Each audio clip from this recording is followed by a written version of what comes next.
Ops, wait lang, wag ka munang mag-scroll at syempre magbibigay mo tayo ng ating word of the day. At sagutin natin ang katanungan na to. Ang sabi dito, Sanuel want to apply in PNP via waiver program. What is the age requirements under waiver program? So ang katanungan natin dito is, kapag nag-apply ang isang aplikante, kumbaga yung eligible na aplikante natin pag nag-apply sa PNP organization, pero via waiver program siya dumaan, ano ba yung age requirement dapat natin? Okay, so letter A, not less than 30 years old. Letter B, not more than 35 years old. Letter C, not less than 21 but not more than 30 years of age. Or letter D, not be less than 20 nor more than 35 years of age. So ano ba yung kasagutan natin dito, no? Tandaan natin, class, iba kasi yung age requirement natin kapag nag-apply ka via regular recruitment tsaka yung via waiver program natin. Okay?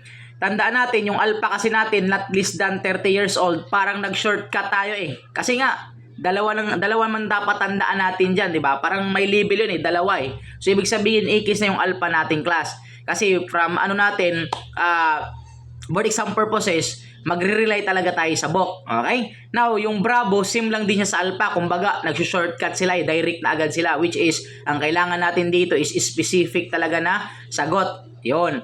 Now, ang Charlie nating class, not less than 21 but not more than 30 years of age. Yan yung age requirement kapag nag-apply ang isang aplikante sa PNP organization via regular recruitment. Kapag regular ang recruitment natin, pwede kang mag-apply. Ito yung age requirement natin, not less than 21 but not more than 30 years of age. Kadalasan kasi sa atin, lalo na yung mga magtiting number examination natin or yung mga nagre-review pa lang, minsan nadadali tayo kasi nga ang tinatandaan natin yung ano lang naman eh, kumbaga yung age lang sa taas. For example, pag regular, not more than 30 years old. Pag waiver, sabihin agad natin, not more than 35 years old. So actually tama naman siya, pero from ano nga sa atin, for board exam purposes, be specific talaga tayo and by the book talaga tayo. So ang nakasaad po sa atin, kapag waiver program, the correct answer natin is itong delta, not be less than 20 nor more than 35 years of age. So ibig sabihin ay maari pa ding mabigyan ng pagkakataon